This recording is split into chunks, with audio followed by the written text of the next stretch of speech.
Devil love ഭാഗം 15. അങ്ങനെ ഇന്നാണ് സൺഡേ. മാളിൽ പോകാൻ തീരുമാനിച്ചു. ഗായും രേഷനും മുംബൈയിൽ ഫ്ലാറ്റിൽ നിന്ന് മാളിലേക്ക് പോയി. അവിടേക്ക് ദൈവവും കിച്ചുവും വന്നു. അവർ രണ്ടു കൂട്ടരെയും പരസ്പരം പരിചയപ്പെടുത്തി. അവരെല്ലാവരും നല്ല കൂട്ടായി. പിന്നെ 5 പേരും ഒറ്റക്കെട്ടായി. അന്ന് 5 മാളിൽ ചുറ്റി മൂവിക്ക് പോയി. വൈകുന്നേരം ജൂഹു ബീച്ചിലും പോയി. പിന്നെ ഒരു 8 മണിയൊക്കെ ആയപ്പോൾ കിച്ചുവും ദൈവം അവരുടെ ഫ്ലാറ്റിലേക്കും ഇഷുവും രേഷുവും ഗായും അവരുടെ ഫ്ലാറ്റിലും പോയി. ലേറ്റ് ആയതുകൊണ്ട് ഗായു ഇഷുവിൻ്റെ രേഷുവിൻ്റെ കൂടെ തന്നെ പോയി. ഫ്ലാറ്റിലെത്തി എല്ലാവരും ഫ്രഷായി. ഗായു ഫോണിൽ സംസാരിക്കുകയാണ് ബാൽക്കണിയിൽ നിന്ന്. അമ്മേ, ഞാൻ അമ്മയോട് പറഞ്ഞതാ ഇപ്പോൾ എനിക്കൊരു വിവാഹം വേണ്ട എന്ന്. ദേഷ്യത്തോടെയാണ് ഗായു പറയുന്നത്. ഗായു അടുത്ത ആഴ്ച കഴിഞ്ഞാൽ അവർ നിന്നെ കാണാൻ വരും. ആ സമയം നീ ഇവിടെ ഉണ്ടാവണം, അല്ലെങ്കിൽ പിന്നെ നീ എന്നെ ജീവനോടെ കാണില്ല. അമ്മേ, ഗായു ഇടർച്ചയോടെ വിളിച്ചു. ഒന്നും പറയണ്ട. നീ മുന്നത്തെ ആലോചന പോലെ ആ സമയം വരുമ്പോൾ ലീവ് കിട്ടില്ല എന്നൊന്നും പറഞ്ഞിട്ട് കാര്യമില്ല. എന്നെ ലീവിന് കൊടുത്തു. ഇനി കൃത്യം 10-12 ദിവസമുള്ളൂ. അപ്പം നീ ഇവിടെ ഉണ്ടാവണം, ഇല്ലെങ്കിൽ എൻ്റെ മോൾ അമ്മയുടെ ശവമാവും കാണാം. അമ്മേ, എന്തിനാ അമ്മ ഇങ്ങനെയൊക്കെ പറയുന്നേ? ഗായു കരഞ്ഞു. അവർ ഫോൺ വെച്ചു.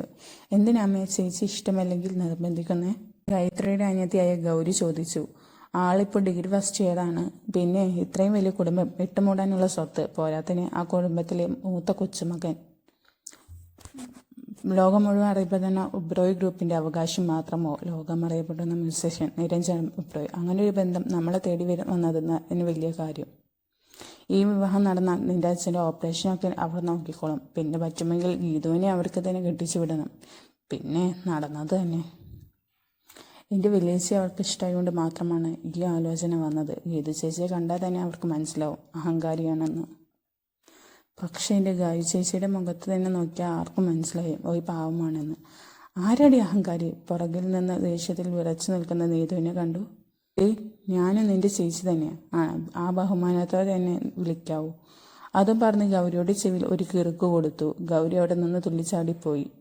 അമ്മേ, ഗായത്രി എന്ത് പറഞ്ഞു? എന്ത് പറയാം, സ്ത്രീയെ പല്ലവി തന്നെ. അവൾക്ക് വിവാഹം വേണ്ട എന്ന് തന്നെ. അമ്മേ, അവളെ കൊണ്ട് എങ്ങനെയെങ്കിലും സമ്മതിപ്പിക്കണം. എനിക്ക് അവൾ അത്രയും വലിയ കുടുംബത്തിൽ പോയി സുഖമായി ജീവിക്കുന്നത് കാണാൻ ആഗ്രഹം കൊണ്ടല്ല. അവൾ ഒബ്രോയ് ഗ്രൂപ്പിൽ കയറിയാൽ അവൾ മുഖേന അർജുനെ ഞാൻ വളച്ചെടുത്തോളാം. അതിനു വേണ്ടിയാ, ഗീതു പറഞ്ഞു. അത് തന്നെ ഞാനും കരുതുന്നു മോളെ. അതും പറഞ്ഞ് അമ്മ അവിടെ നിന്ന് പോയി. ഇതാണ് ഗായത്രിയുടെ കുടുംബം. അമ്മ അംബിക ഹൗസ് വൈഫാണ്. അച്ഛൻ വാസുദേവ്. 3 മക്കൾ. ഗായത്രി ഡിഗ്രി കഴിഞ്ഞ് ഇപ്പോൾ 2 വർഷമായി മുംബൈയിൽ ഒരു ഇവൻറ്റ് കമ്പനിയിൽ ജോലി ചെയ്യുന്നു. കുടുംബത്തിന് വേണ്ടി ജീവിക്കുന്ന ഒരു പാവം കൊച്ച്. സ്നേഹധൈര്യമുള്ള ഒരു സുന്ദരിക്കുട്ടി. 2ാമത്തെ മകൾ ഗീതാഞ്ജലി. കാണാൻ ഭംഗിയുണ്ട്, പക്ഷെ അഹങ്കാരിയാണ്. ഇപ്പോൾ PG ഫസ്റ്റ് ഇയറാണ്. ഗായത്രി ഡിഗ്രി ഫൈനൽ ഇയർ പഠിക്കുമ്പോഴാണ് അച്ഛൻ പെയിൻറ്റ് ചെയ്യുന്ന കെട്ടിടത്തിന് മേലിൽ നിന്ന് നിലത്തേക്ക് വീഴുന്നത്. അച്ഛൻ അതോടെ തളർന്നു കിടന്നു. അതോടെ ആയതും ഡിഗ്രി കഴിഞ്ഞ് അവൾ മുംബൈയിലെ ഇവൻറ്റ് കമ്പനിയിൽ ജോലിക്ക് കയറി. ഗൗരി ഗായത്രിയുടെ കുഞ്ഞനിയത്തി. ഡിഗ്രി ഫസ്റ്റ് ഇയർ പഠിക്കുന്നു. ഗായത്രിയെ പോലെ നല്ല കുട്ടി. ഗായു അവിടെ ബാൽക്കണിയിൽ ഇരിക്കുന്നത് കണ്ട് രേഷും കൂടി ബാൽക്കണിയിൽ വന്നു. ഡി, എന്താടി? ഗായുവിൻ്റെ നിറകണ്ണ് കണ്ട് ഇഷു ചോദിച്ചു. അമ്മയെ വിളിച്ച് നെക്സ്റ്റ് വീക്ക് എന്നെ കാണാൻ ആരോ വരുന്നുണ്ടെന്ന്. അതിനാണോ നീ ഇപ്പോൾ കരയുന്നത്? യേശു പറഞ്ഞു. എനിക്ക് ഇപ്പോൾ ഒരു മാരേജ് വേണ്ട എന്ന് അമ്മേനോട് ഞാൻ പറയാറുണ്ട്. ഇതുവരെ വന്ന പ്രപ്പോസൽ ലീവ് കിട്ടില്ലെന്ന് പറഞ്ഞ് മുടക്കി. പക്ഷേ ഇത് അമ്മ എന്നെ ലോക്ക് ചെയ്തു. ഈ ആലോചന നടന്നില്ലെങ്കിൽ അമ്മ എന്താ എൻ്റെ അവസ്ഥ മനസ്സിലാക്കാത്തത്? അവർക്ക് വേണ്ടിയല്ലേ ഞാനിവിടെ കഷ്ടപ്പെടുന്നത്. എടി, അതൊക്കെ ശരിയാവും. അമ്മമാരല്ലേ, അവർക്ക് തൻ്റെ പെൺമക്കളുടെ കാര്യത്തിൽ ഇങ്ങനെയുള്ള ആദ്യമൊക്കെ സ്വാഭാവികമാണ്. ഇപ്പോൾ തന്നെ എൻ്റെ വീട്ടിലും ഇത് തന്നെ അവസ്ഥ. യേശുവും പറഞ്ഞു. ഇവൾക്കും ഇതേ അവസ്ഥ അല്ലടി ഈശു അതും പറഞ്ഞ് ഇഷാനിയെ നോക്കി. ആടാ, അതൊക്കെ ഉണ്ട്. എന്തൊക്കെയോ പറഞ്ഞ് ഞാൻ ഒഴിവാക്കി വിടുകയാണ്. പെൺകുട്ടി 18 വയസ്സ് തികഞ്ഞാൽ വീട്ടുകാർക്കില്ലാത്ത ടെൻഷനാണ് നാട്ടുകാർക്കും. അതും അന്യനാട്ടിൽ പഠിക്കുകയോ ജോലി ചെയ്യുകയാണെങ്കിൽ അവർക്ക് അവിടെ സെറ്റപ്പ് ഉണ്ട് എന്ന് വരെ പറഞ്ഞുണ്ടാക്കും. അപ്പോൾ നമ്മുടെ പാവമ്മമാർക്ക് ആദ്യം അറിയും. ഇഷാനി നെടുവീർപ്പോടെ പറഞ്ഞു. പക്ഷേ എനിക്ക് എൻ്റെ അച്ഛൻ്റെ അവസ്ഥ അറിയാലോ നിങ്ങൾക്ക്. എനിക്ക് എങ്ങനെയെങ്കിലും അച്ഛൻ്റെ ട്രീറ്റ്മെൻറ്റ് നടത്തണം. അച്ഛനെ പഴയ പോലെ നടക്കണം. ഇതൊക്കെയാണ് എൻ്റെ ആഗ്രഹം. അത് കഴിഞ്ഞ് കല്യാണം. അച്ഛൻ്റെ ഓപ്പറേഷൻ ലക്ഷങ്ങൾ വേണം. അതിനു വേണ്ടിയുള്ള ഓട്ടത്തിലാണ് ഞാൻ. ഗായു നെടുവീർപ്പോടെ പറഞ്ഞു. അത് കേട്ട് യേശുവിന് വിഷമം തോന്നി. അത് മാത്രമാണോ നീ വിവാഹത്തിൽ സമ്മതിക്കാത്ത? ഈശാനി സംശയത്തെ ചോദിച്ചു. അതെ, അവൾ പതർച്ചയോടെ പറഞ്ഞു. ആ സമയം ഇഷാനി രേഷ്മ അവളോട് പതർച്ച മനസ്സിലാക്കി. ഇനി അത് വിട്ടേക്ക്, നമുക്ക് എന്താ വെച്ചാൽ തീരുമാനിക്കാം. അത് പറഞ്ഞ് രേഷ്മ അവളെ ചേർത്ത് പിടിച്ചു. പിറ്റേന്ന് രാവിലെ ഇഷാനി ഓഫീസിൽ പോയി. ആ സമയം തന്നെ ദേവിയും കിച്ചു അങ്ങോട്ട് വന്നത്. അവരെ കണ്ടത് ഇഷു അവരുമായി സംസാരിച്ചു. പിന്നെ ഓഫീസിൽ കയറി. ക്യാബിനിൽ കയറിയപ്പോൾ അവൾക്ക് അർജുനെ മിസ് ചെയ്തു. അവൾ അർജുൻ്റെ ചെറിയിലേക്കൊന്ന് നോക്കി. ഈ സാർ ഇനി എന്നാണാവോ വരിക? അവൾ അർജുനെ കാണാൻ എന്തെന്നില്ലാത്ത ആഗ്രഹം തോന്നി. ഷാനി, നീ എന്തെങ്ങനെയൊക്കെ ചിന്തിക്കുന്നത്? ഇത് ശരിയല്ല. അവൾ പെട്ടെന്ന് ക്യാബിനുള്ളിലെ വാഷ്റൂമിൽ പോയി അവിടെയുള്ള കണ്ണാടിയിൽ നോക്കി. ഇനി അന്ന് ഗായു പറയും പോലെ എനിക്ക് അർജുൻ സാറിനെ ഇഷ്ടമാണോ? അവൾ അവളോട് തന്നെ ചോദിച്ചു. കണ്ണാടിയിൽ തെളിഞ്ഞ തൻ്റെ പ്രതിബിംബം ഉത്തരം നൽകി.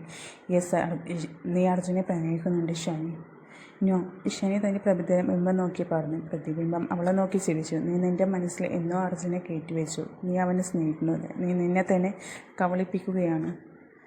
ഇനിയെങ്കിലും സത്യം മനസ്സിലാക്കൂ. അത്രയും പറഞ്ഞ് പ്രതിബിംബം പറഞ്ഞു. അവൾ കണ്ണാടിയിൽ നോക്കി പറഞ്ഞു. അതെ, ഐ ലവ് ഹിം. ആ സമയം അവളുടെ മുഖത്തൊരു ചിരി നാണത്താൽ പുഞ്ചിരി വിരിഞ്ഞു. അവൾ പിന്നെ തൻ്റെ സീറ്റിൽ വന്നിരുന്നു. ലാബ് തുറന്നു. അവൾക്ക് ചെയ്യാനുള്ളത് വർക്ക് ചെയ്തു തീർത്തു. ലഞ്ച് ബ്രേക്കിന് അവൾ ദേവിൻ്റെ കിച്ചൻ്റെ അടുത്ത് പോയി ഫുഡ് കഴിച്ചു. സംസാരിച്ചിരുന്നു. ദിവസങ്ങൾ കടന്നുപോയി. ഇന്ന് അർജുൻ തിരികെ വരും. 2 ആഴ്ചയായി അവനൊന്ന് കണ്ടിട്ട്. അതുകൊണ്ട് അവളുടെ മുഖത്ത് പതിവില്ലാത്ത സന്തോഷം കണ്ട് രേഷു കാര്യം ചോദിച്ചു. ഒന്നുമില്ല, അതും പറഞ്ഞ് അവൾ ഓഫീസിലെത്തി. ഇന്ന് എല്ലാ സ്റ്റാഫും അവരവരുടെ ജോലിയിലാണ്. ഓഫീസ് മുഴുവൻ വളരെ മൗനം. അവൾ ദേവുവിനെ നോക്കി. അവൾ ലേപ്പിൽ നിന്ന് കണ്ണുയർത്തി ഈശാനിയെ നോക്കി മെല്ലെ പറഞ്ഞു, സാർ വന്നിട്ടുണ്ടെന്ന്. അവൾ വേഗം ക്യാബിൻ നോക്ക് ചെയ്ത് കയറി. 2 ആഴ്ചയ്ക്ക് ശേഷം രണ്ടുപേരും കണ്ടപ്പോൾ രണ്ടുപേരുടെയും കണ്ണും തിളങ്ങി. പേരും മുഖത്തേക്ക് കുറച്ചു നേരം നോക്കി. പെട്ടെന്ന് സബോധത്തിൽ വന്ന അർജുൻ അവളെ വിളിച്ചു. ഇഷാനി. അപ്പോഴാണ് അവൾ ബോധത്തിൽ വന്നത്. Sorry sir. അവൾക്ക് ചെറിയൊരു ചെമ്മൽ തോന്നി. അവളുടെ സീറ്റിൽ പോയി ഇരുന്നു. അർജുൻ്റെ മുഖത്ത് ആ സമയത്ത് ഒരു കള്ളച്ചിരി ഉണ്ടായിരുന്നു. അന്ന് വൈകുന്നേരം ഗായു രേഷുവിനോടും കിച്ചു, ദേവ് എല്ലാവരെയും കോൺഫറൻസ് കോൾ വിളിച്ചു. ഗായു, ഞാൻ നാട്ടിൽ പോവാണ്. ഇനി അമ്മയെ സങ്കടപ്പെടുത്തേണ്ടെന്ന് കരുതി. പിന്നെ ഇന്നലെ അച്ഛനെ വിളിച്ചു സംസാരിച്ചു. അപ്പോൾ ഞാൻ കരുതി എന്നെ കാണാൻ വരുന്നവനെ ഒന്ന് പോയി കണ്ടേക്കാമെന്ന്. ഇന്നലെ അമ്മ നല്ല കരച്ചിലായിരുന്നു. ഗായു താല്പര്യമില്ലാതെ പറഞ്ഞു.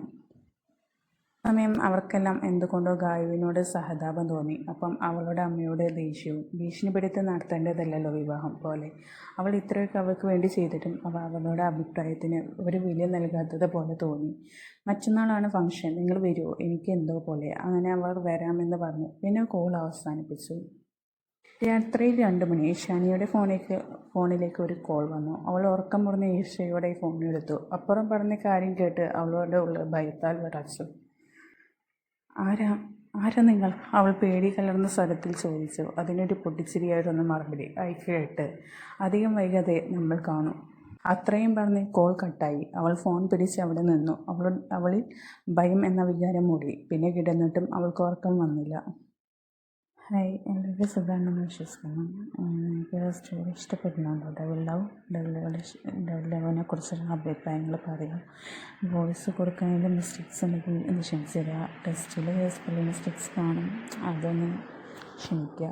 പിന്നെ നിങ്ങളെ ജെനുവൈനായിട്ടുള്ള ഒപ്പീനിയൻ, ഡബിൾ ലവിനെ കുറിച്ചിട്ടുള്ള ജെനുവൈനായിട്ടുള്ള ഒപ്പീനിയൻ എന്താ വെച്ചാൽ അത് പറയാം. സ്റ്റോറി ഇഷ്ടപ്പെട്ടാൽ ലൈക്ക് ചെയ്യുക, ഷെയർ ചെയ്യുക, സബ്സ്ക്രൈബ് ചെയ്യുക, കമൻറ്റ് ചെയ്യുക.